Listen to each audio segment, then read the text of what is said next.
కాదు. అసలు నందీశ్వరుని యొక్క అనుమతి లేకుండా శివాలయంలో శివదర్శనం చేశారనుకోండి, దాన్ని శంకరుడు అంగీకరించాడు. ఎందుచేత అంటే శివదర్శనాన్ని ఇవ్వడానికి మొట్టమొదట ఎవరు అనుగ్రహించాలి అంటే నందీశ్వరుడు అనుగ్రహించాలి. ఎక్కడి నుంచి వచ్చింది నందికా శక్తి శివపరివారంలో అంటే శిలాదుడు అని ఒక మహర్షి, ఆయన మహానుభావుడు. ఆయనకి ఒకప్పుడు ఒక విచిత్రమైనటువంటి కోరిక కలిగింది, నాకు ఒక కుమారుడు కలగాలి, కానీ అందరు పిల్లలు పుట్టినట్టే భార్య యొక్క సహాయము వలన నా తేజస్సు నా భార్య యొక్క శోణితము కలిసి నా భార్య యందు పిండముగా రూపుదిద్దుకొని ఏదో కొన్ని నెలలు ఆమె గర్భము ధరించిన తరువాత బయటికి వచ్చేటటువంటి శిశువు కాదు, అయోనిజుడు కావాలి.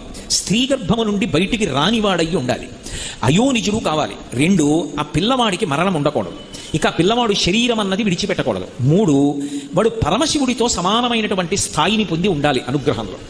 వాడు ఆజ్ఞాపించడంలో కానీ అనుగ్రహించడంలో కానీ రూపంలో కానీ ముమ్మూర్తుల శంకరుడు ఎలా ఉంటాడో అలా ఉండాలి. నాకు అటువంటి కొడుకు కావాలి.